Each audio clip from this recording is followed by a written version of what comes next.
हमारे अंतःचक्षुओं का प्रतिबिंब भी है जो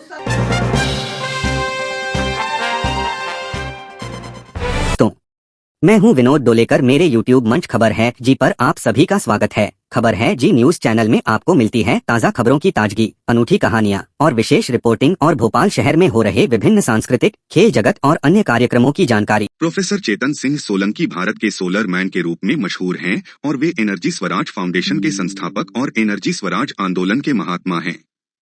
उन्होंने पत्रकारों के साथ ऊर्जा और जलवायु परिवर्तन पर वर्कशॉप के माध्यम से चर्चा की। Professor Solanki Indian institute of technology Mumbai के प्रोफेसर और मध्य प्रदेश शासन के सोलर ऊर्जा के ब्रांड एम्बेसडर हैं। उनकी नवीनीकृत ऊर्जा उद्योग की और सतत विकास में अद्वितीय विशेषज्ञता है। वर्तमान में वह अपनी सोलर पावर बस के साथ एक अद्वितीय एनर्जी स्वराज यात्रा पर है और अब तक उन्होंने 51,000 किलोमीटर से अधिक की यात्रा पूरी कर ली है। इस अभूतपूर्व प्रयास में उन्होंने लगभग 2.8 लाख लोगों से मिलकर उन्हें ऊर्जा स्वराज और जलवायु सुधार के लिए ऊर्जा उपयोग के तरीकों पर जागरूक किया है। प्रोफेसर सोलंकी के नेतृत्व में प्रस्तावित जलवायु सुधार और मीडिया इंस्ट्रक्शन का उद्देश्य मीडिया पेशवारों को जलवायु परिवर्तन के भयानक परिणाम एवं जलवायु सुधार कार्यक्रमों के विषय में लोगों को जागरूक करना है, ताकि वे एक्शन फॉर क्लाइमेट कलेक्शन को एक राष्ट्रीय और वैश्विक स्तर पर बढ़ावा दे सकें। Professor Solanki energy Swaraj model के अवॉइड मिनिमाइज जनरेट सिद्धांत की अनुशंसा करते हैं, जो कि महात्मा गांधी के ग्राम स्वराज की दृष्टिकोण के अनुरूप है।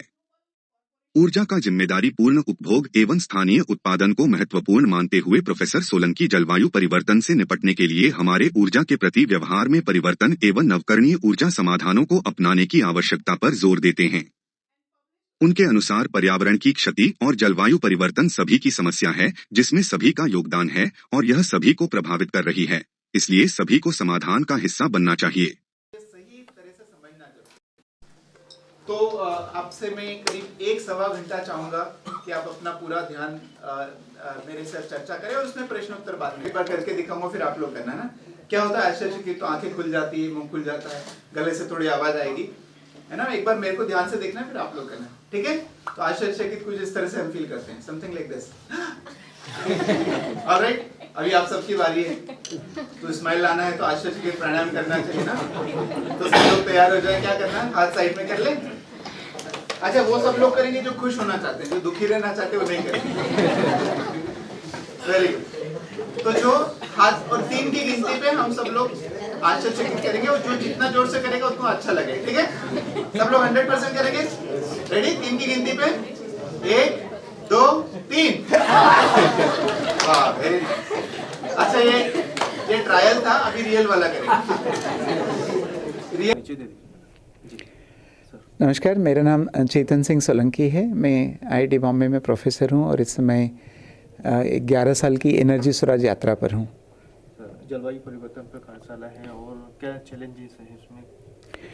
तो हम सब अनुभव करते हैं कि जलवायु परिवर्तन हो नहीं रहा है, हो चुका है, बल्कि हो चुका नहीं, ये एक्सेलरेट हो रहा है, ज़्यादा तेज़ी से बिगड़ते जा रहा है और ये हम सब का अनुभव है। तो आज की जो कार्यशाला है खास करके मीडिया के लिए, कि मीडिया के लोग भी इसको विषय को अच्छे से समझें कि क्लाइमेट चेंज क्या है, क्यों है, कैसे हुआ है, किस कारण से हुआ है, कैसे ठीक करेंगे, कब ठीक करेंगे और हर व्यक्ति इसमें क्या कर सकता है।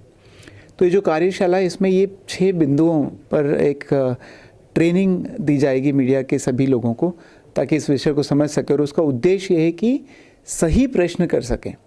ऐसे हजारों NGOs हैं, कई सारी सरकारें भारत में, विश्व में पर्यावरण के लिए काम करती, जलवायु सुधार के लिए काम करती और राष्ट्रीय और अंतर्राष्ट्रीय स्तर पर कई सारे एग्रीमेंट भी होते हैं।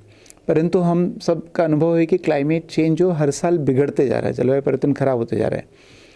तो ये एनर्जी, जो कार्बन वाली एनर्जी, इसका मूल कारण है, क्योंकि और हम सब उपयोग करते हैं। और आज की तारीख में न सिर्फ भारत बल्कि विश्व में करीब 80 से 85% ऊर्जा कार्बन स्रोत से आती है। कोयला, पेट्रोल, डीजल, LPG, CNG, जो जाने अनजाने हम रोज़ उपयोग करते हैं। और डायरेक्ट उपयोग तो करते हैं पेट्रोल डीजल का, बिजली का, परंतु इनडायरेक्टली जब हम कपड़े पहनते हैं, जब हम ब्रश करते हैं, जब फर्नीचर का उपयोग करते हैं, रोड का उपयोग करते हैं, तो भी हम कार्बन उत्सर्जन करते हैं। तो देखा जाए तो हर व्यक्ति इसका जिम्मेदार है। और अभी तक का मेरा जो अनुभव है, जो मेरी 11 साल की यात्रा है पूरे देश भर में लोगों को ये अवेयर करने की कि क्लाइमेट चेंज हम सब ने किया है, और हम सबको ही ठीक करना पड़ेगा। मात्र सरकार के प्रयासों से, मात्र पॉलिसी बना के, प्रोजेक्ट बना के, सब्सिडी से या इंडस्ट्री के द्वारा ये नहीं होने वाला है। और पिछले 30 सालों में ऐसा नहीं हुआ है, इसलिए क्लाइमेट चेंज हर साल बिगड़ते जा रहा है। अभी कॉप मीटिंग ख़त्म हुई, 28वीं कॉप मीटिंग हुई दुबई में, तो हम देखते हैं सारे लीडर और सभी लोग जुड़े हैं, कुछ कर रहे हैं, परंतु ठीक नहीं हो रहा है, क्योंकि हर व्यक्ति को ठीक करना पड़ेगा। तो जो कार्यशाला में यही सब बातें विस्तार से हम चर्चा करेंगे और कैसे ठीक करेंगे। आज के जो बिज़नेस एज यूजुअल जो सामान्य तरीके हैं, पॉलिसी के, टूल्स के, सब्सिडी के, टेक्नोलॉजी के, उनसे भी असर नहीं हो रहा है, उनसे भी क्लाइमेट चेंज न तो स्लो हो रहा है न रुक रहा है। तो कैसे ठीक करें, क्या बाउंड्री कंडीशंस है, सस्टेनेबिलिटी के क्या नियम है इस धरती पर, एक मनुष्य कैसे जी सकता है धरती के साथ में, प्रकृति के साथ में, और हर व्यक्ति क्या क्या प्रयोग कर सकता है, एक्शन ले सकता है क्लाइमेट को ठीक करने के लिए। तो ये सारी चीज़ें आज जो कार्यशाला है एनर्जी और जलवायु परिवर्तन के, उसमें ये मैं सभी लोगों से चर्चा करने वाला हूँ, बताने वाला हूँ। कौन से कारक होंगे ऐसे जिनसे क्लाइमेट चेंज से बचा जा सकता वेल, जैसे हम कहते हैं यदि किसी को कैंसर हो गया तो उसका इलाज पैरासीटामॉल से नहीं कर सकते, राइट। कैंसर का इलाज कैंसर की जड़ को हटा के ही किया जा सकता है। जो कैंसर के सेल होते हैं, कीमोथेरेपी करना पड़ती है।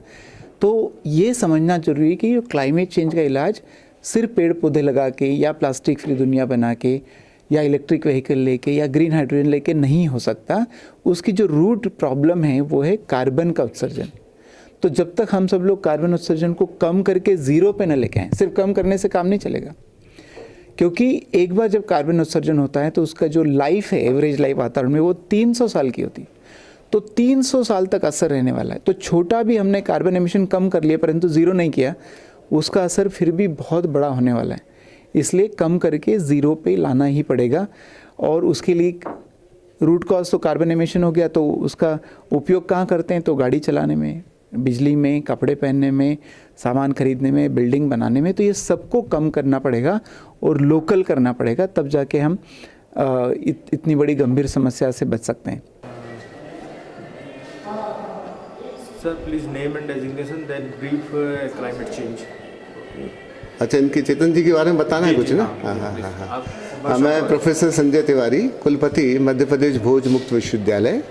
आज हमने यहाँ पर solar man of India professor Chetan Singh Solanki ji को आज अपने भोज विश्वविद्यालय में आमंत्रित किया है। और उनके यहाँ पर आने का लक्ष्य है कि जो जलवायु परिवर्तन या जो हम ग्लोबल वार्मिंग की आज स्थितियाँ देख रहे हैं, जिस प्रकार से परिवर्तन हो रहा है, और हम सब जानते हैं कि चेतन सिंह सोलंकी जी ने ये ठाना है कि इसको हमको एक जन अभियान बनाना है। हम सभी देख रहे हैं कि जलवायु परिवर्तन का जो यहाँ पर रूप दिख रहा है कि प्रकृति को हमारी आवश्यकता नहीं है, हमको प्रकृति की आवश्यकता है। लेकिन हमने जिस प्रकार से पिछले 50 सालों के अंदर अंधाधुंध जो हमारे प्राकृतिक संसाधनों का उपयोग किया है, उससे आज प्रकृति की स्थिति ये हो गई है कि प्रकृति का तापमान 1.2 डिग्री सेंटीग्रेड बढ़ चुका है। और अगर ये 1.5 डिग्री तक बढ़ गया तो पृथ्वी पर हम सब जानते हैं कि बाढ़, अपना ओलावृष्टि, सूखा और तमाम प्रकार की बीमारियां यहाँ पर आने लग जाएंगी। वैसे भी हम देखते हैं कि जब हम दिल्ली का हाल हमने देखा कि सर्दी के दिनों में जिस प्रकार से वहाँ पर एडिनो वायरस और दूसरी एबोला वायरस, आपका टीवी, टाइफाइड, ये बीमारियां तेज़ी से बढ़ रही हैं। ये सब कारण है जलवायु परिवर्तन के। इसके अलावा हम ये देख रहे हैं कि हमको, जैसे कहा जाता है कि जलवायु परिवर्तन किसी एक का विषय नहीं है, हर एक व्यक्ति को इसमें कार्य करना है। हम कहते हैं कि हम पेड़ ना उगाएं, लेकिन पेड़ों को काटेंगे नहीं तो अपने आप जंगल बनते चले जाएंगे। नदियों को हमको साफ करने की आवश्यकता नहीं है, केवल हमारा कर्तव्य है कि नदियों को गंदा ना करें। नदियाँ तो बाढ़ के माध्यम से स्वयं को खुद साफ कर लेती हैं। तो प्रकृति अपना खुद ध्यान रखती है। और हमको बड़ा आश्चर्य लगता है कि ये भारत वही हमारा सनातनी भारत देश है, जहाँ पर हम कहते थे कि पृथ्वी माता है और मैं उसका पुत्र हूँ। और जिस प्रकार से प्रकृति की हम लोग हमेशा पूजा करते रहे हैं, आज हमने प्रकृति को इस स्थिति के अंदर ला दिया है, जो कि एक इरिवर्सिबल प्रोसेस है। तो ये जन जन तक जब बात नहीं जाएगी कि हर एक का ये कर्तव्य है कि कार्बन डाइऑक्साइड का जिस प्रकार से एमिशन हो रहा है उसको रोकना है। हमारे देश ने, जो हमारे प्रधानमंत्री जी ने लक्ष्य दिया लाइफ करके, लाइफ स्टाइल फॉर एनवायरनमेंट, इसमें कहा गया 5 प्रण सबको लेना है और 2070 तक हमको net carbon zero emission Bharat को बनाना है। तो कार्बन एमिशन को घटाते जाएंगे तभी पृथ्वी पर हम रह सकते हैं। अभी एक चर्चा और चल रही है कि 24 का वर्ष बहुत ही महत्वपूर्ण है क्योंकि सन स्पॉट्स बढ़ते जा रहे हैं और इस साल सन स्टॉर्म्स आएंगे। लेकिन जब हम सन स्टॉर्म्स की बात करते हैं तो हम देखते हैं कि उनके कारण उतना नुकसान नहीं होगा जितना हम ग्रीन हाउस गैस एमिशन से हो रहा है। तो ग्रीन हाउस गैस एमिशंस को हमको रोकना पड़ेगा और हम लोग बड़े आभारी हैं प्रोफेसर चेतन सिंह सोलंकी जी के कि जिन्होंने इसको ठान लिया है और इसको जन अभियान बनाते हुए प्रत्येक व्यक्ति को जो उसका कर्तव्य है कृपया सब्सक्राइब बटन पर क्लिक करें और हमारे चैनल को सब्सक्राइब करें। अपने विचार और सुझाव से हमें कमेंट्स में जरूर बताएं। हमारे चैनल को लाइक करें और अपने दोस्तों के साथ इसे शेयर भी करें। आपका समर्थन हमारे लिए महत्वपूर्ण है। हम और अच्छी और रोचक वीडियो लाने का प्रयास करेंगे।